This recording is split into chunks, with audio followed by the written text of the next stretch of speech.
After discovering my husband's affair, I was devastated and betrayed. But instead of letting the hurt consume me, I decided to take control in a way he never expected.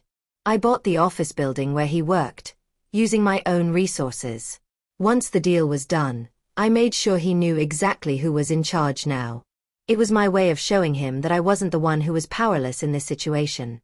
I had the strength to take back what was mine and make him realize the consequences of his actions. Before we dive back in, let us know where you're tuning in from. If this story resonates with you, don't forget to hit that subscribe button because tomorrow, I've got something even more special lined up just for you. It was a day like any other, or at least, that's how it seemed at first. The house was quiet, almost too quiet, and I was making my usual morning coffee, a ritual that had been part of my life for years. I remember standing at the counter, my hand absent-mindedly stirring the coffee, lost in my thoughts. I hadn't yet heard the car pull into the driveway, nor did I notice how long it had been since I'd seen my husband. The moment I heard the sound of the front door opening, it was like a switch had been flipped. There was something in the way he stepped into the house that caught my attention, an unfamiliar hesitation in his movement, a slight uncertainty in his eyes. He had always been confident, a man who knew what he wanted and how to get it. But today, he seemed different. It was then that I heard it.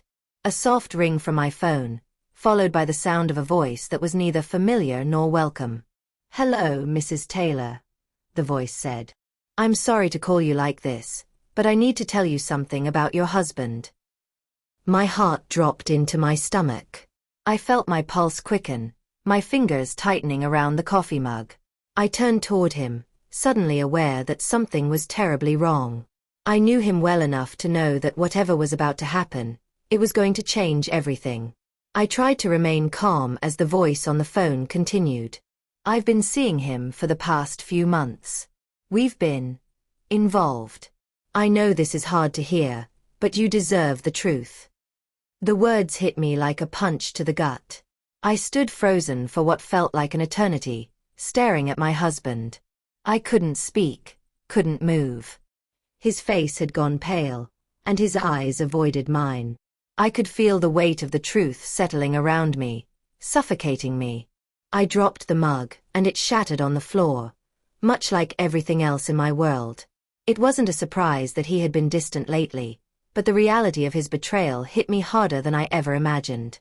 I had been blindsided by the very person I trusted the most. The man I had given everything to, the man I had built a life with, had chosen someone else. As the voice on the phone spoke more about their affair, I could hear the distant hum of my own thoughts. This wasn't happening. This couldn't be real. Not my husband. Not him. When the call ended, the silence between us was deafening. I looked at him, my heart pounding in my chest. He had the audacity to stand there, watching me with a mixture of guilt and defensiveness. But all I could see was the man I thought I knew, now standing before me as a stranger. A stranger who had betrayed me in the worst possible way. For a long moment, neither of us said anything. He opened his mouth a few times, but no words came out. He didn't know what to say. And honestly, I didn't know how to react. How could I? He was still my husband, and yet everything about him seemed foreign to me now. I could feel the rage building inside of me, the anger at the betrayal, at the lies, at the shattered trust. But there was another feeling too, one that crept in and refused to leave. It was disbelief. How had I not seen this coming? How had I been so blind to the cracks in our marriage? The next few hours passed in a blur of conversation and confrontation. He apologized. He tried to explain himself. But it was all just noise. The words didn't matter. The hurt was already too deep. I couldn't hear him anymore. His explanations fell flat, and his apologies rang hollow. I wasn't sure which part of him I hated more, the man who betrayed me or the one who thought I could be so easily swayed by a few empty words. I remember the moment I left the room, too stunned to cry, too angry to speak. I knew this was the beginning of the end. My mind raced, trying to process everything. My whole life had been built on trust, on the foundation of our family, our home. And now that foundation had crumbled, leaving nothing but rubble in its wake. I felt completely lost. In that moment, it seemed like everything I had worked so hard for, every sacrifice, every decision, had been rendered meaningless. What was I supposed to do now? How was I supposed to move forward after being so deeply betrayed? But the real shock, the thing that kept me awake that night, was the realization that I had been living with this man, loving this man, while he had been hiding a part of himself from me. A part that would destroy everything I thought we had built together. The feeling of being deceived by someone I loved so deeply was suffocating. I couldn't breathe. And in that suffocating silence, a thought began to form in my mind, a thought I hadn't even considered until then. I didn't have to stay in this broken relationship. I didn't have to be the victim. He had betrayed me, but I still had power. I still had control over my own life. The pain was overwhelming, but I knew it wouldn't define me. I wasn't going to let it. Not this time. There was something I could do. Something I hadn't thought about before, but now seemed like the only way forward. The truth was, I didn't just have the power to leave him. I had the power to take back what was mine. Looking back, I had always been the dedicated wife. I'd put my heart and soul into our marriage, into our family, and into the life we had built together. My husband, James, and I met when we were both in our 20s. Young, ambitious, and full of dreams.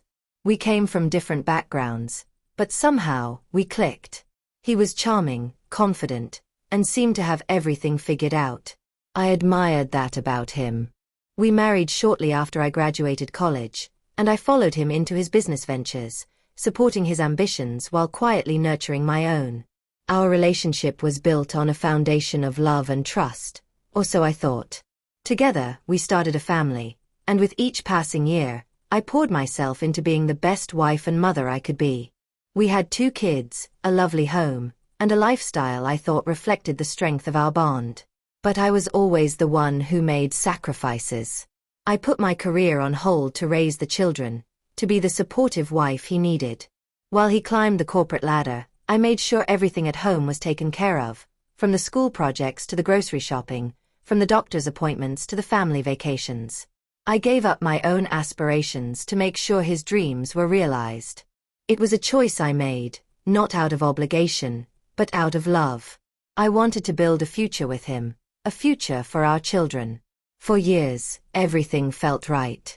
Our house was full of laughter, our weekends were filled with family outings, and we had built a life together that was stable and full of promise. But even during those years of apparent happiness, there were subtle cracks. I didn't notice them at first. Small things, like late nights at work, vague answers to simple questions, unexplained absences. It was easy to chalk them up to the stress of running a successful business. He was busy. I understood that. He had responsibilities.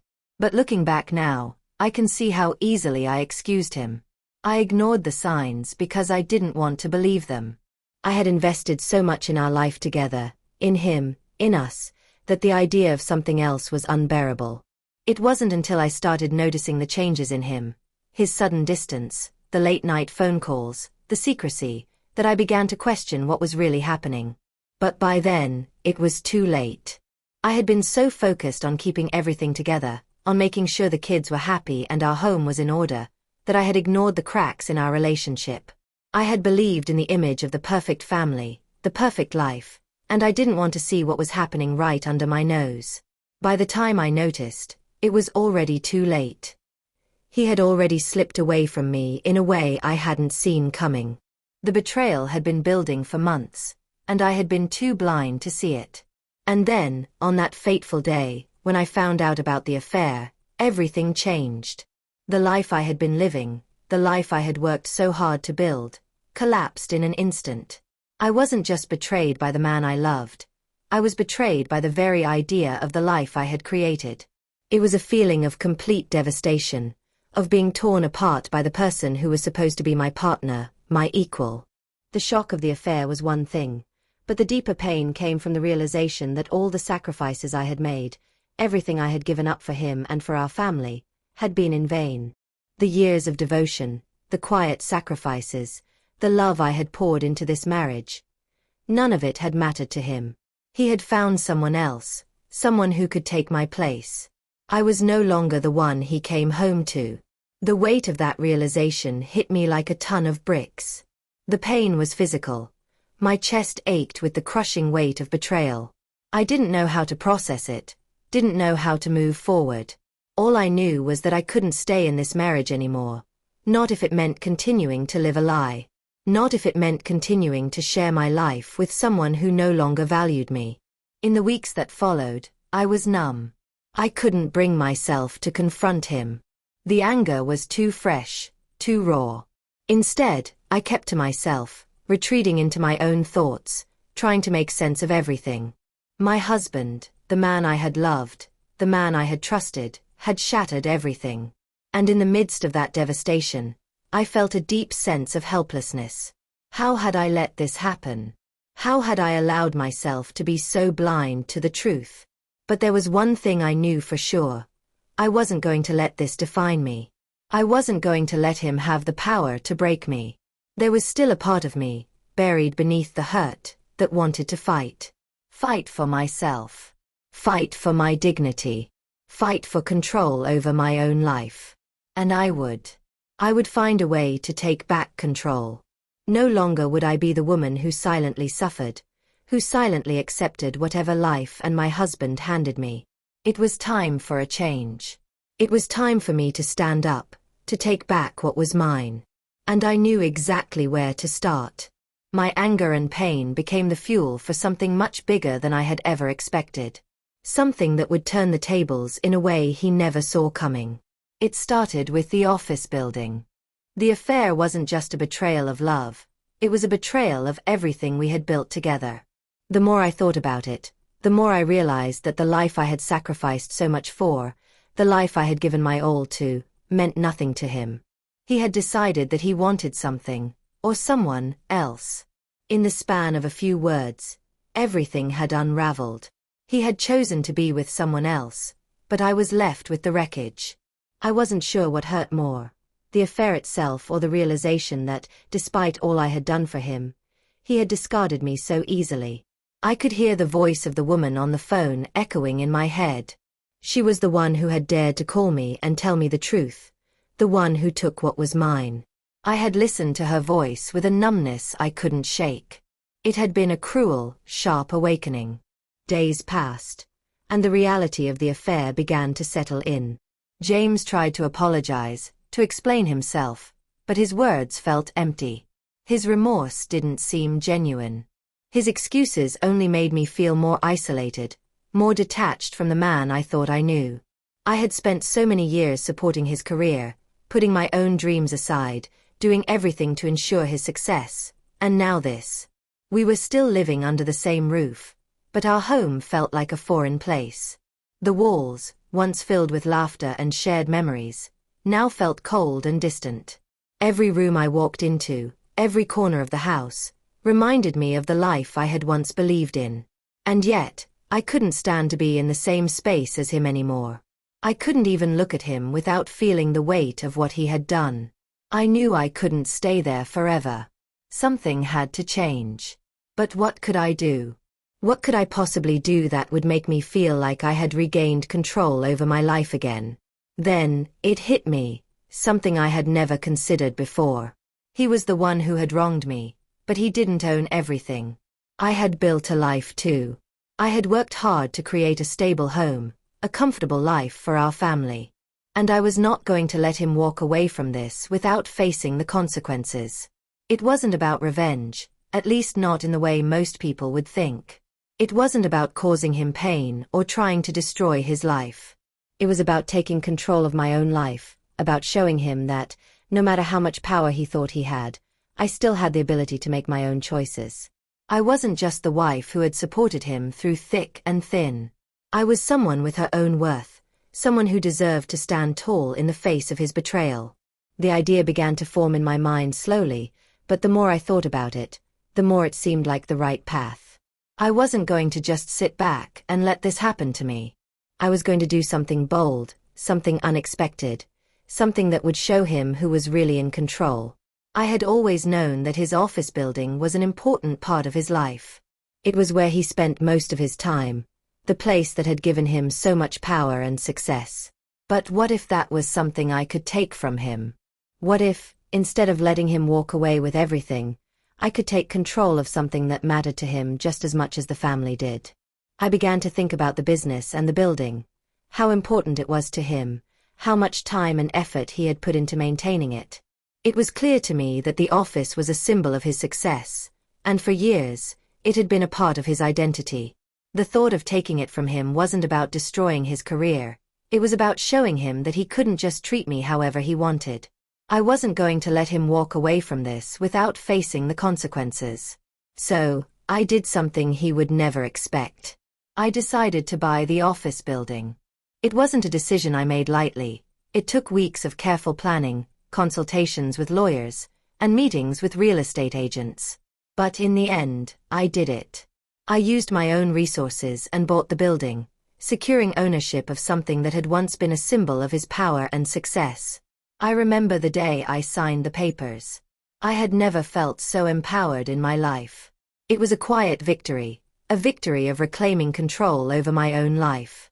And with that purchase, I knew that I had something he couldn't take away from me. But buying the building wasn't just about owning a piece of property. It was about sending a message. It was about reminding James that he couldn't just walk all over me. He couldn't betray me and think there would be no consequences. I wasn't going to just be the wife who put up with everything. I was going to show him who really had the power. Once the transaction was final, I waited. I knew the moment would come when I'd have to face him with the truth. And when I did, it would change everything. The building, once his symbol of success, was now a part of my life. And I would use it to remind him of just how far I had come. What was once his world, his business, his power, was now mine. And I wasn't about to let him forget it. The moment I bought the office building, something inside me shifted. It wasn't just about the property, it was about reclaiming my own strength.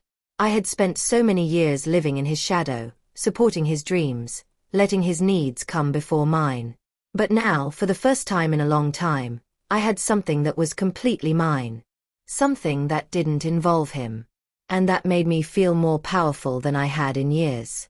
It was an unexpected move, and he never saw it coming.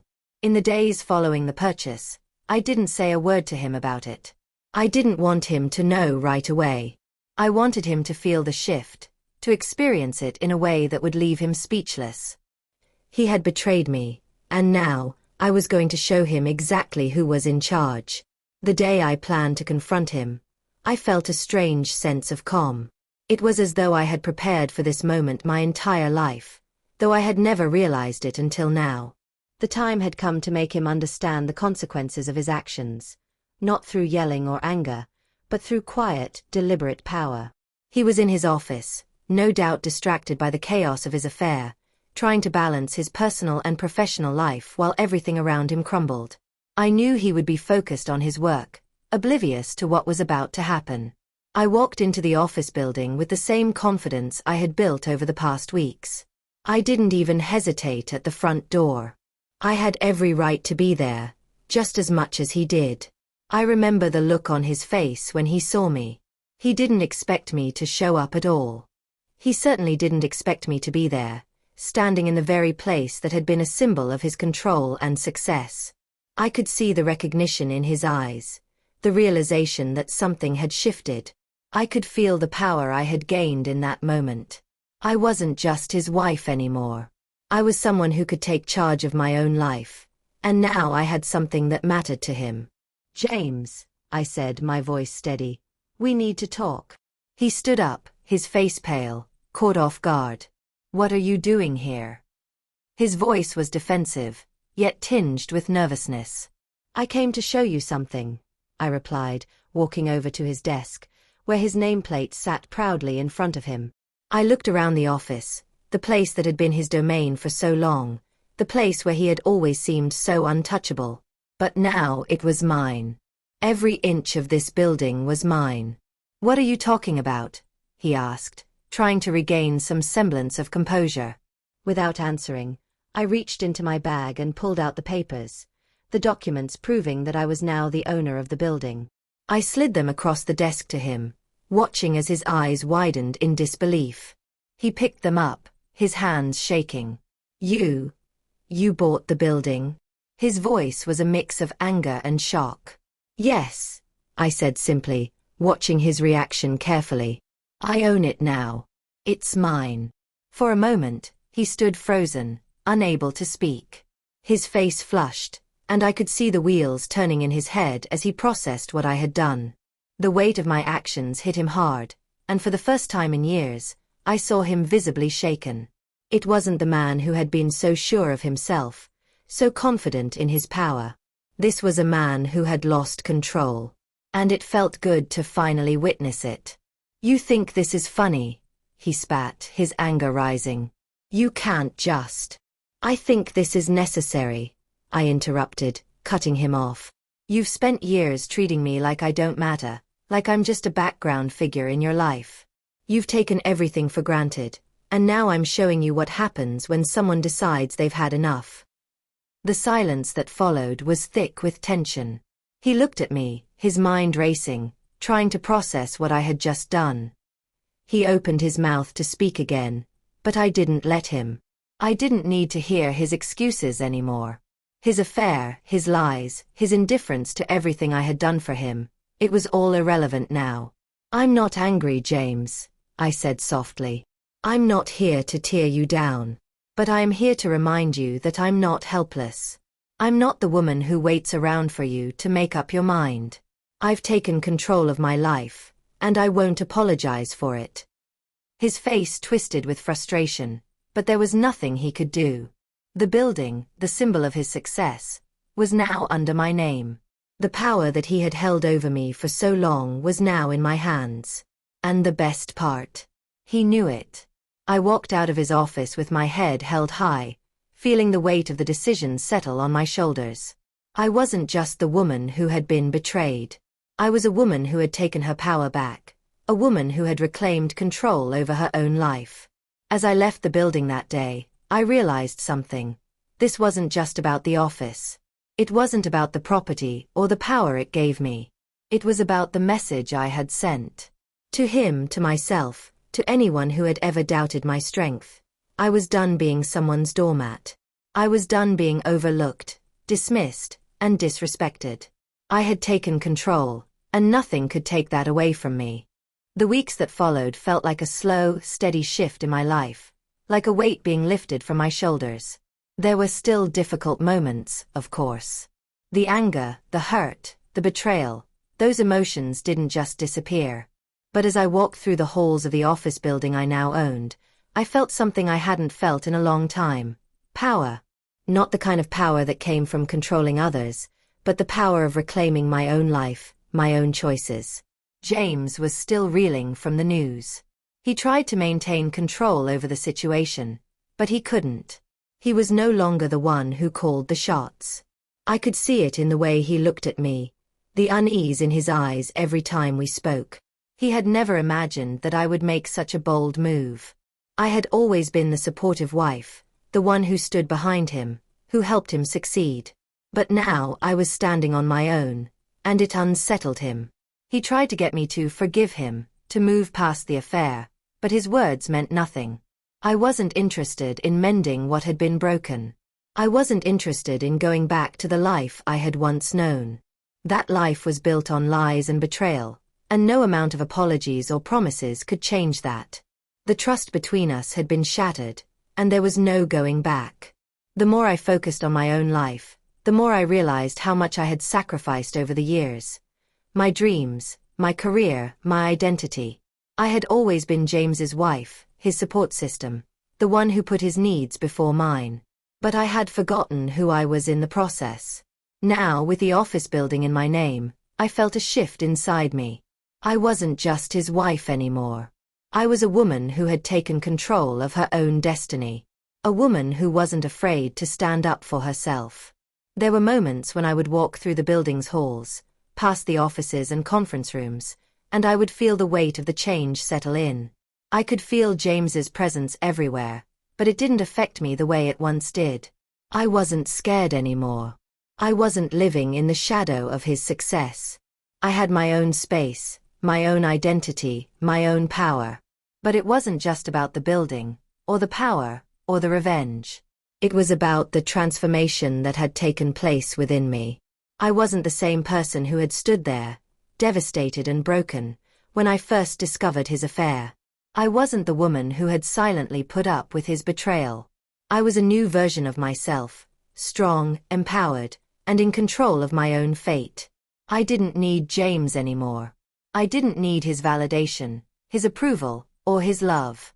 I had learned to stand on my own 2 feet, to embrace my independence, and to build a life that was truly mine. The money, the building, the power, it was just a symbol of that transformation. What mattered most was the strength I had found within myself. And when James finally confronted me, asking what I planned to do with the office, I didn't hesitate. I told him the truth. I didn't need to tear him down, to use the office against him. I wasn't interested in his power anymore. I had found my own. I had my own business ventures, my own path, and I didn't need him to validate my worth. I wasn't going to tear down the life we had built together, but I wasn't going to sit quietly and let him take everything for granted either. I had taken control, and I was going to keep it that way.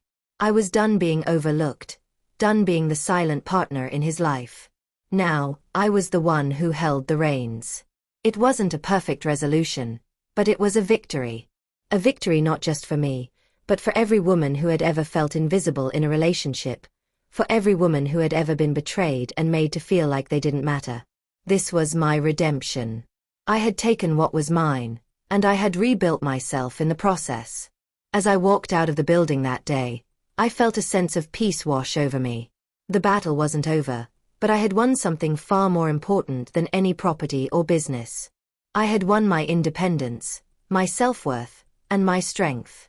And no one could ever take that away from me. In the end, I wasn't just the woman who had been wronged. I was the woman who had taken back her life. And that, in itself, was the greatest victory of all.